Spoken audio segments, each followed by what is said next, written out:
Ô, Fael, a gente vai entrar aqui no bloco agora do Cruzeiro, que venceu a Ponte Preta na quinta-feira. A gente não vai falar do jogo da Ponte Preta depois de tanto tempo, mas falar um pouquinho só do cenário que tá, e eu vou te colocar nessa conversa também. Aí, como jornalista, você opina. O Cruzeiro que venceu a Ponte Preta, depois de uma derrota para o Vasco fora de casa, o Cruzeiro voltou a abrir 11 pontos, né? Em 2 rodadas dessa Série B, ele chegou a ter na liderança 11 pontos de vantagem sobre o quinto colocado, que é o que interessa, na verdade, né? Muita gente pensa assim, a liderança está perdendo a vantagem, mas no caso de quem está brigando para subir, o que mais interessa é a comparação com o quinto colocado. Tem esses 11 pontos de diferença em relação ao Sport. O Cruzeiro vai voltar a jogar pela Série B só contra o Sport na terça-feira, porque o jogo com o Ituano, que estava marcado inicialmente para sexta-feira, foi remarcado devido aos jogos da Copa do Brasil do meio de semana, e vai fazer um jogo com o Sport no Mineirão. Esse jogo que mais interessa essa semana é o jogo com o Fluminense na quinta-feira, não é isso, Pedro? Que o Cruzeiro vai ter esse reencontro com o Fábio, aí já mudando para a Copa do Brasil, vai ter o reencontro com o Fábio na quinta-feira no Maracanã. O que você está esperando desse jogo, em que o Fluminense, você falava até de trabalhos de treinadores, o Fernando Diniz chama muita atenção, porque ele chuta o balde de mas leite é um time irregular, assim, a cada jogo uma surpresa, né? Ele goleia o Atlético, faz um grande jogo com o Atlético, a expectativa era de uma outra vitória, perde para o Atlético Goianiense. E agora o Fluminense vai enfrentar o Cruzeiro. Ele tira os 25 litros de leite e fala, e se eu colocar as pernas dessa vaca pro alto aqui? Vamos tentar, hein? Perde o leite todo. Mas assim, o que você espera desse jogo, pensando do ponto de vista do Cruzeiro, jogando fora de casa contra aí um adversário, né, que ele não tem enfrentado na temporada, que é time grande de Série A. O que você espera para esse jogo de quinta-feira do Cruzeiro contra o Fluminense no Maracanã, que é o jogo de ida, o jogo de volta marcado para o dia 13?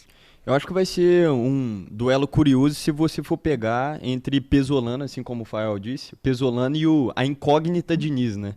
Porque eu acho que o Fernando Diniz ele consegue encaixar um modelo de jogo muito bem estruturado dependendo do adversário.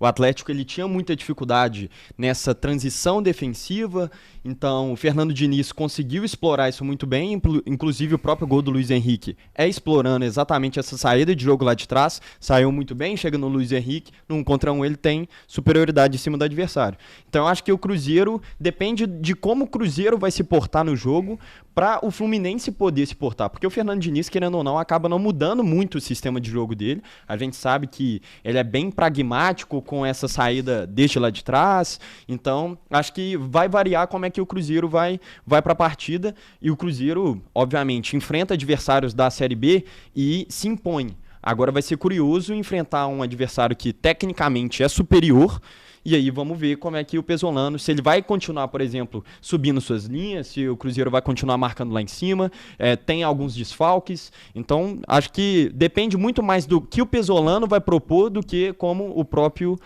Fernando Diniz vai para campo. O Lucas, pelo jogo que o Fluminense fez contra o Atlético, o que é? Eu vejo que o Fluminense depende muito desse ataque dele, né? Dessas novas peças que fazem muita diferença de um jogo para o outro, tudo pode mudar. Mas assim, o conjunto não é tão consistente. Mas o que você viu lá no jogo do Fluminense contra o Atlético no Maracanã que chamou a sua atenção e que pode ser alguma coisa que pode levar perigo ao Cruzeiro nesse jogo? Pegando justamente esse comentário do Pedro, eu acho que assim, apesar de não ser um dos clássicos das oitavas da Copa do Brasil, tem tudo para ser taticamente um dos duelos mais interessantes, assim, porque o time do Cruzeiro é um time muito interessante de se ver jogar, tem ideias, né, modernas de futebol, também é um time que sai jogando, sai construindo desde lá de trás. Então, muitas vezes também, né, força a bola longa e tal, mas é um time que tem os zagueiros ali como... o sistema com 3 zagueiros ali como uma arma para construir suas jogadas desde lá de trás. Então, a expectativa é muito grande taticamente para esse jogo. Acho que o Fluminense, assim, né, tem seus problemas defensivos, né, deixou isso escancarado no próprio jogo contra o Atlético, que fez uma partida espetacular ofensivamente, mas cedeu muitos espaços também e acabou sofrendo 3 gols. Então, assim, acho que qualquer coisa, realmente, eu não sei o que esperar desse jogo, qualquer coisa pode acontecer. Não duvido nem um pouco de uma classificação do Cruzeiro, nem um pouco. Eu acho que, assim, o time do Pesolano tem organização suficiente para chegar no Maracanã e fazer um grande jogo e confirmar a classificação no Mineirão. Minha visão, pelo menos. E você, Fael, do Fluminense ali, o Cano, cara. faz a maior diferença, né? Sobrou uma no pé dele, é o que eu tô falando do atacante que não tem inspirado no dia. O time tá mal. Sobrou uma no pé dele. É o diferencial. O Luiz Henrique dá trabalho pra lateral. O Luiz Henrique não vai estar no jogo porque ele não tá nesse. Ele já tinha sido vendido, né? E agora tá saindo fora. Inclusive, o Atlético deu azar de pegar ele nessa reta final dele no Fluminense. O Luiz Henrique em cima de lá. Nossa, se fosse em cima do Rômulo, então era um Deus nos acuda. Um caos. Mas o Cruzeiro e Vasco, por exemplo, mostra que o Cruzeiro é um time bem diferente do Cruzeiro dos últimos anos. Se define quem vai buscar a bola na base da jogada. Porque o Cruzeiro dos últimos anos quem vai buscar? Vai lá você. Eu não vou não, velho. Vai lá você. Não, vai lá. O Cruzeiro hoje é muito consciente. E é interessante que, às vezes, por exemplo, a Ponte Preta tentou fazer o mesmo esquema contra o Cruzeiro, né? Marcar a saída, pressionar, mas você vê que não é a característica do time, a ponto de não conseguir sustentar isso por muito tempo, né?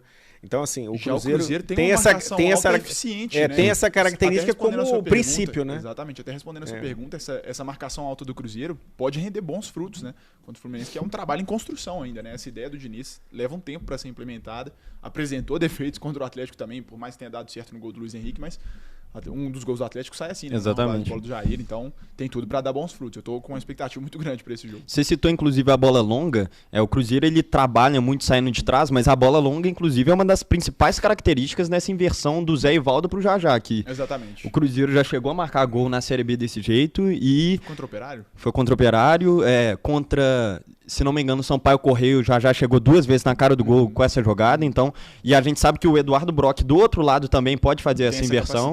O Léo Paes não é tão agudo quanto o Jajá, e inclusive o Jajá hoje está machucado, mas existe essa possibilidade do Cruzeiro também jogar na bola longa e explorar as costas dos laterais do Fluminense. Sim. E aí, eu vou dar de exemplo o Atlético Cruzeiro. Acho que o Cruzeiro só enfrentou de Série A esse ano o Atlético América, não foi? Até agora? Perdeu o Atlético para América. Foi isso. Foi. Mas o Atlético, o Everson dava do Nathan Silva. Tava na entrada da área o Edu, acho que era o Vitor Leque, e acho que do outro ainda tava o Vitor Roque.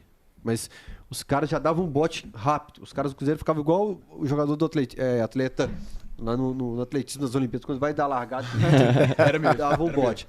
O Atlético forçava um chutão, forçava. Sim. O que é o diferencial do time do Diniz? Sai jogando e tal. E ele não abre mão disso. Se repetir essa intensidade de marcação ali, o time do Diniz se complica, entregou 2 gols pro Atlético assim. Vai ser curioso, né? Imagina o Fábio errando um passe daquele ali no pé do Edu. Torcedor do Fluminense vai cair matando. Mas quando tem esse tipo de marcação, qualquer defesa passa perrengue. Por exemplo, Cruzeiro no Maracanã contra o Vasco também teve esses momentos aí do Rafael Cabral que passou perrengue atrás. Contra o Atlético também, inclusive. Então isso é natural.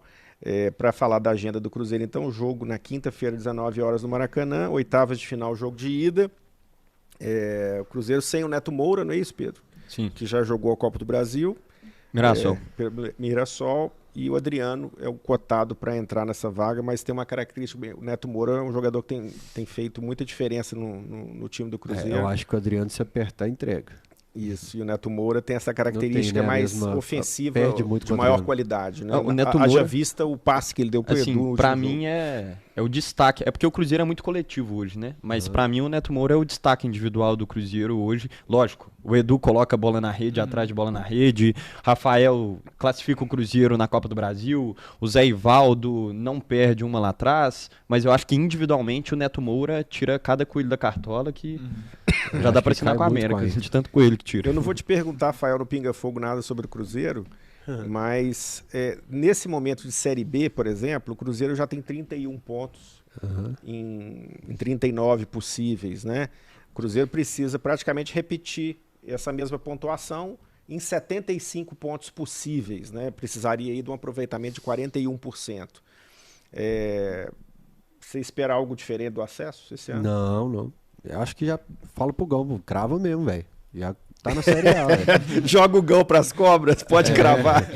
Pode cravar, cara. Não, mas quando você tem um time instável, que tá com possibilidade de vender meio time na janela agora e tal, mas você tem uma administração agora, porque o Sérgio, eu acho que às vezes até atrapalhava o time, sabe, no vestiário. Sobe uns caras da base no domingo, na segunda volta pro sub-20, traz uma turma que não vai ser aproveitada, que depois só vai servir para reclamar no dia a dia do CT e tal. Então acho que a direção do clube estava muito perdida. Você trouxe uma diretoria de futebol que sabe o que quer. Treinador bom, um time que é time de Série B. Você tem que montar time para a Série B. Você trazer jogador que está com preguiça de disputar a Série B é complicado demais. Tinha uns caras com preguiça de Série B. Então tem todas as características possíveis para subir. A Série B tem 12 times ali que jogam algo parecido com o futebol, gente. Se você tiver um futebol mais ou menos, muito superior hoje, né? Muito superior. Eu acho que é o time que tem a cara, né? Tem uma cara e tem uma regularidade, né? Isso é que faz toda a diferença na Série B.